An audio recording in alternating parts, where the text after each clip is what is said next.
নমস্কাৰ এই মুহূৰ্তত আহি পৰিছে ৰাতিপুৱাৰ কিবা টপিক ব্ৰেকিং নিউজ আজি হৈছে 1 আগষ্ট এতিয়াই চেক কৰক আপোনাৰ বেংক একাউণ্ট অৰুণোদয় আঁচনি একাউণ্টত 1250 টকাৰ পৰা 2500 টকালৈ সোমাই গ'ল আপোনাৰ একাউণ্টত টকা পালেনে টকা নাপালে এতিয়া আপুনি কমেণ্ট কৰক যদি আপুনি চৰকাৰী কৰৰ বাবে জিঅ'ৰিং কৰিছে চৰকাৰী কৰৰ প্ৰথম কিস্তি 32500 টকা সোমালে আপোনাৰ একাউণ্টত যদি আপোনাৰ ৰেচন কাৰ্ড আছে আজিৰ পৰা নতুন নিয়মেৰে ৰেচন কাৰ্ডত চাউল চেনি দালি লগতে লাভ কৰিব নিমখ কেৱল এয়াই নহয় এলপিজি গেছৰ পৰা আৰম্ভ কৰি আজিৰ পৰা ৰাজ্যত সলনি হৈছে কেইবাটাও নতুন নিয়ম আত্মগত মহিলা একাউণ্টত 50,000 টকা সোমাব আপোনাৰ বেংক একাউণ্ট আছে নেকি লগতে কেইবাটাও নতুন নিয়ম কাৰ্যকৰী হ'ব লগতে কেইবাটাও ৰাজনৈতিক খবৰৰ লগতে অৰাজনৈতিক খবৰ যুগত কৰা হৈছে আজিৰ দিনটোত গোটেই অসম তথা ভাৰতৰ বিভিন্ন প্ৰান্তৰ পৰা যুগত হৈছে কেইবাটাও ডাঙৰ খবৰ এনেবোৰ খবৰ নিতৌ পাই থাকিবলৈ চেনেলটি ছাবস্ক্ৰাইব কৰি ভিডিঅ'ত এটা লাইক কৰিবলৈ নাপাহৰিব আজিৰ আমাৰ প্ৰথম খুবেই গুৰুত্বপূৰ্ণ খবৰ হৈছে অসমবাসীৰ বাবে এটা ডাঙৰ খবৰ অৰুণোদয় আঁচনি বৃদ্ধি পেঞ্চন দিব্যাংগ বিধৱা পেঞ্চনৰ ধন সোমালে নাই আপোনাৰ একাউণ্টত এইকেইটা আঁচনিৰ টকা সোমাই গ'ল যদি আপোনাৰ একাউণ্টত টকা পোৱা নাই তেন্তে আপুনি কি কৰিব অসমৰ মুখ্যমন্ত্ৰী ডক্টৰ হিমন্ত বিশ্ব শৰ্মাই টোল ফ্ৰী নম্বৰ মুকলি কৰিছে কোনো হিতাধিকাৰীয়ে যদি লাভ কৰা নাই ধন ক'ত কৰিব অভিযোগ চৰকাৰে এইসমূহ আঁচনিৰ বাবে ব্যয় কৰিছে 387 কোটিতকৈ অধিক টকা চৰকাৰে মুকলি কৰিলে হেল্পলাইন নম্বৰ লিখি লওক এইটো হেল্পলাইন নম্বৰ 0361223754 এইটো নম্বৰ সেভ কৰি ৰাখক আপোনাৰ মোবাইল ফোনত এটা ফোন কলতে লাভ কৰিব চৰকাৰী ধন আপোনাৰ বেংক একাউণ্টত নতুনকৈ অৰুণোদয় আঁচনি লাভ কৰা হিতাধিকাৰীৰ একাউণ্টত জমা হ'ব ধনৰাশি প্ৰতিগৰাকী হিতাধিকাৰীৰ একাউণ্টত ধন জমা হোৱাটো নিশ্চিত কৰিছে চৰকাৰী ফালৰ পৰা কিন্তু কোনে কোনে অৰুণোদয় আঁচনিৰ 1250 টকা লাভ কৰিব আৰু কোনে কোনে 2500 টকা লাভ কৰিব প্ৰথমতে অসমৰ মুখ্যমন্ত্ৰী ডক্টৰ হিমন্ত বিশ্ব শৰ্মাই সকলোৰে একাউণ্টত 1250 টকা সোমাই দিব আৰু যি ঠাইত বান পৰিস্থিতিৰ সৃষ্টি হৈছে অকল সেই 4খন জিলাতে মুখ্যমন্ত্ৰী ডক্টৰ হিমন্ত বিশ্ব শৰ্মাই 1250 টকাৰ সলনি 2500 টকা সোমাই দিব বৃদ্ধ পেঞ্চন লাভ কৰা হিতাধিকাৰীৰ একাউণ্টত জমা হ'ব এই ধনৰাশি দিব্যাংগ আঁচনিৰ ধন জমা হ'ব আপোনালোকৰ বেংক একাউণ্টত আজি ডিবিটি যোগে হিতাধিকাৰী লাভ কৰিব এই ধনৰাশি ৰাজ্যৰ মুখ্যমন্ত্ৰী ডক্টৰ হিমন্ত বিশ্ব শৰ্মাই 31 জুলাইৰ পূৰ্বে প্ৰতিগৰাকী হিতাধিকাৰীক ডিবিটি লিংক কৰিবলৈ আহ্বান জনাইছিল যদি আপুনি ডিবিটি লিংক কৰিছে নিশ্চয় আপোনাৰ বেংক একাউণ্টত অৰুণোদয় আঁচনিৰ লগতে এইকেইটা আঁচনিৰ টকা লাভ কৰিছে যদি আপুনি ডিবিটি লিংক কৰা নাই তেনে ক্ষেত্ৰত আপোনাৰ এই টকা নোসোমাই অসমৰ মুখ্যমন্ত্ৰী ডক্টৰ হিমন্ত বিশ্ব শৰ্মাই বিশেষ জাননী জাৰি কৰিছে তাৰ পিছত অসমবাসী ৰাজক জনাইছে আমাৰ পৰৱৰ্তী খুবেই গুৰুত্বপূৰ্ণ খবৰ লগতে এটা ডাঙৰ খবৰ 2026 চনৰ 1 আগষ্টৰ পৰা কাৰ্যকৰী হ'বলগীয়া গুৰুত্বপূৰ্ণ পৰিৱৰ্তনসমূহৰ ভিতৰত প্ৰধানকৈ এলপিজি চিলিণ্ডাৰৰ মূল্য পুনৰীক্ষণ কেৱল এয়াই নহয় ডাকঘৰৰ নথি পত্ৰ আপডেট আৰু স্পীড পোষ্টৰ নতুন নিয়ম সলনি হৈছে অৰুণোদয় আঁচনিৰ ধন বিতৰণ আৰম্ভ আৰু বানপীড়িতৰ বাবে মৰণোত্তৰ পৰীক্ষা শিথিল কৰি অনুসৰণমূলক সাহায্য আৰু ক্ৰেডিট কাৰ্ডৰ তথ্য বেংকিং নীতিৰ কিছু আপডেট অন্তৰ্ভুক্ত আজিৰ পৰা ৰাজ্যত কাৰ্যকৰী হৈছে কেইবাটাও নতুন নিয়ম যদি আপোনাৰ বেংক একাউণ্ট আছে তেনে ক্ষেত্ৰত আপুনি সাৱধান আজি হৈছে 1 আগষ্ট যিহেতু প্ৰতি মাহতে কেইবাটাও নতুন নিয়ম কাৰ্যকৰী হয় আৰু এই মাহৰ 1 আগষ্টৰ পৰা অসমৰ লগতে ভাৰতবৰ্ষত কি কি নতুন নিয়ম কাৰ্যকৰী হৈছে 1 আগষ্টৰ পৰা সলনি হোৱাৰ নিৰ্দিষ্ট পৰিৱৰ্তনসমূহ নম্বৰ 1 এলপিজি গেছৰ মূল্য প্ৰতি মাহৰ দৰে তেল বিপণন কোম্পানীসমূহে 1 আগষ্টত ঘৰুৱা আৰু বাণিজ্যিক গেছ চিলিণ্ডাৰৰ নতুন মূল্য ঘোষণা কৰিব আজি হৈছে 1 আগষ্ট আজিৰ পৰা এলপিজি গেছৰ নতুন নিয়ম সাল সলনি হ'ব কেৱল এয়াই নহয় বাণিজ্যিক চিলিণ্ডাৰৰ মূল্য সাল সলনি হ'ব যদি আপুনি ঘৰুৱা চিলিণ্ডাৰ ব্যৱহাৰ কৰে তেনে ক্ষেত্ৰত আজিৰ পৰা নতুন নিয়ম কাৰ্যকৰীৰ লগতে মূল্য বৃদ্ধি পাব পাৰে বা কমিব পাৰে নম্বৰ 2 ডাকঘৰৰ নতুন নিয়ম ডাক বিভাগে নথি পত্ৰ বা ডকুমেণ্ট আৰু পাৰ্চনেল সুকীয়া সংগ নিৰ্ধাৰণ কৰিব স্পীড পোষ্টৰ সেৱা আৰু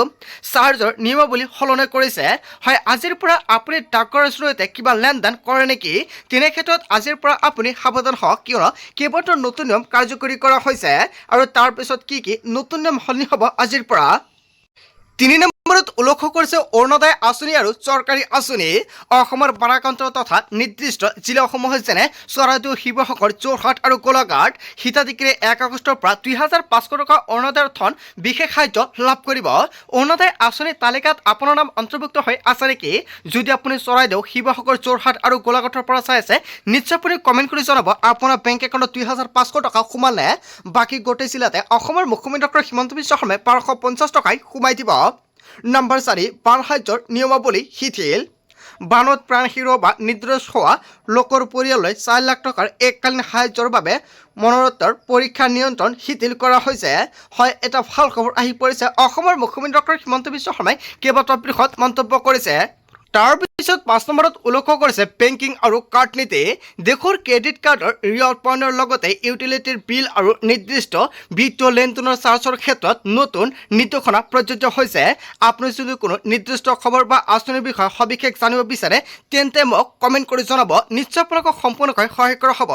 আজি অসমৰ মুখ্যমন্ত্ৰী ডক্টৰ হিমন্ত বিশ্ব শৰ্মাই 7 টকা আঁচনিৰ টকা বেংকযোগে সোমাই দিলে। যদি আপোনাৰ একাউণ্টত টকা পোৱা নাই, কিবা অসুবিধা হৈছে, নিশ্চয় আপুনি কমেণ্ট কৰিব। আপোনালোকক সম্পূৰ্ণকৈ সহায় কৰা হ'ব আৰু যিমান পাৰে সকলোকে শ্বেয়াৰ কৰি জনাই দিব।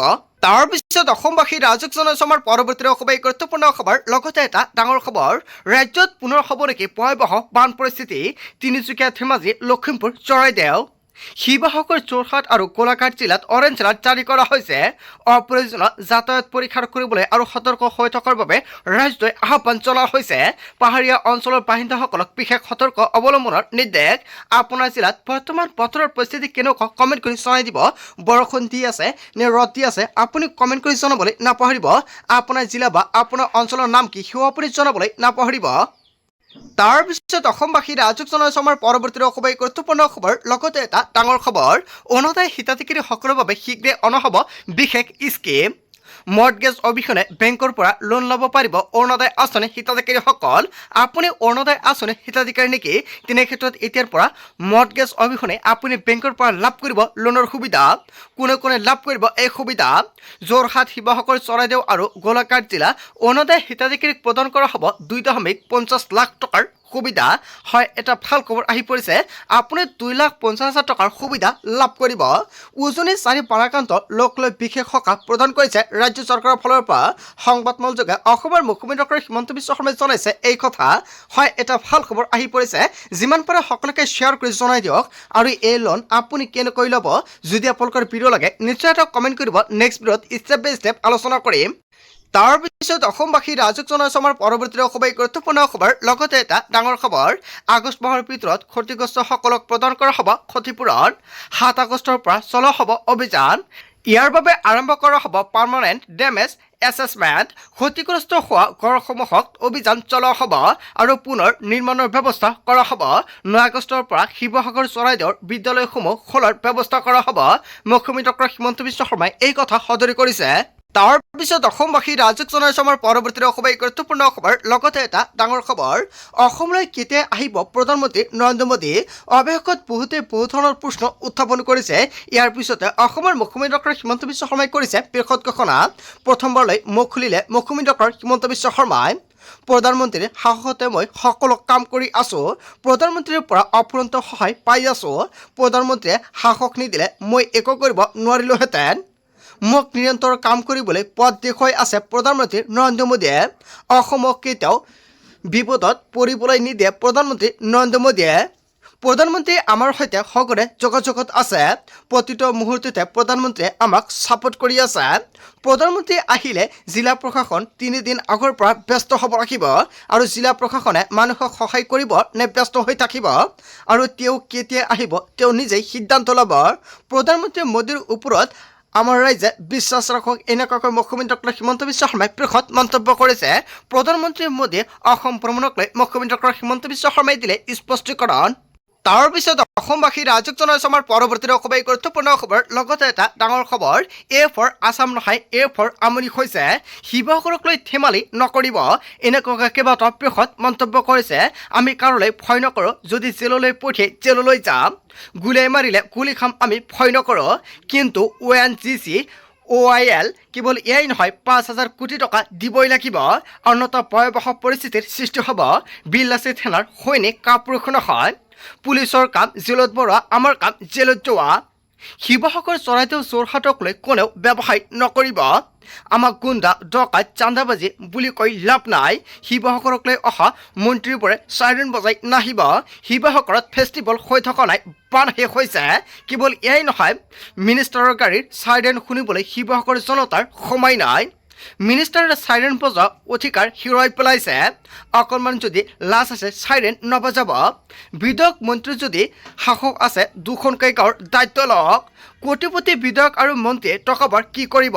টকাবোৰ ওপৰলৈ যাব নেকি? এনেকুৱাকৈ কেইবাটাও বিষয়ত মন্তব্য কৰিছে। টকাবোৰ ওপৰলৈ লৈ যাম বুলি ভাবিছে নেকি? যদি ক্ষতিপূৰণ নিদিয়ে এখনো কয়লাৰ গাড়ী যাবলৈ নিদিয়েও হুংকাৰ বিল্লাচি থানাৰ নেতা শৃংখল চলিহাৰ। তাৰপিছত অসমবাসী ৰাইজক জনাইছো আমাৰ পৰৱৰ্তী খুবেই গুৰুত্বপূৰ্ণ খবৰ। লগতে এটা ডাঙৰ খবৰ, অসমৰ বান প্ৰতিৰোধৰ দায়িত্ব ৰাজ্য চৰকাৰহে, কেন্দ্ৰ চৰকাৰ নহয়। আন ডাঙৰ মন্তব্য ৰাজ্যিক জলশক্তি মন্ত্ৰী ৰাজভূষণ চৌধুৰী। লোকসভাত ফাদিল বিস্ফোৰক তথ্য। অসমৰ বান আৰু গৰাখহনীয়াক লৈ এনেকুৱাকৈ দায়ী সৰা মন্তব্য কেন্দ্ৰৰ। অসমৰ বান আৰু গৰাখহনীয়াৰ দায়িত্ব নলয় কেন্দ্ৰ চৰকাৰে। বান আৰু গৰাখহনীয়া প্ৰতিৰোধৰ দায়িত্ব কেৱল ৰাজ্য চৰকাৰহে। কেন্দ্ৰই কেৱল কাৰিকৰী সহায় আৰু বিশেষ অনুদানহে প্ৰদান কৰিব। বান ব্যৱস্থাপনাৰ নামত বিগত 5 বছৰত কেন্দ্ৰই দিছে 342.63 কোটি টকা। আৰু অসমৰ বানক লৈ দায়ী সৰা মন্তব্য জলশক্তি মন্ত্ৰী ৰাজভূষণ চৌধুৰী। সাংসদ ৰকিবুল হুছেইনে সোধা প্ৰশ্নৰ উত্তৰত এই মন্তব্য কৰিছে মন্ত্ৰীগৰাকীয়ে। হয়, ইয়াৰ বিষয়ে জনতাই কি ক'ব? যদি জনতাৰ কিবা মন্তব্য কৰিব লগা থাকে আপোনালোকৰ মন্তব্যটো নিশ্চয় কমেণ্ট কৰি জনাই দিব। আজিৰ মূল ভিডিঅ'খনত আপোনালোকক এইখিনি সৰু কেইটামান ইনফৰমেশ্যন দিবলগীয়া আছিলে। ভিডিঅ'টি ভাল লাগিলে লাইক কমেণ্ট শ্বেয়াৰ কৰিব। চ' থেংক ইউ ফৰ ৱাচিং ফুল ভিডিঅ'।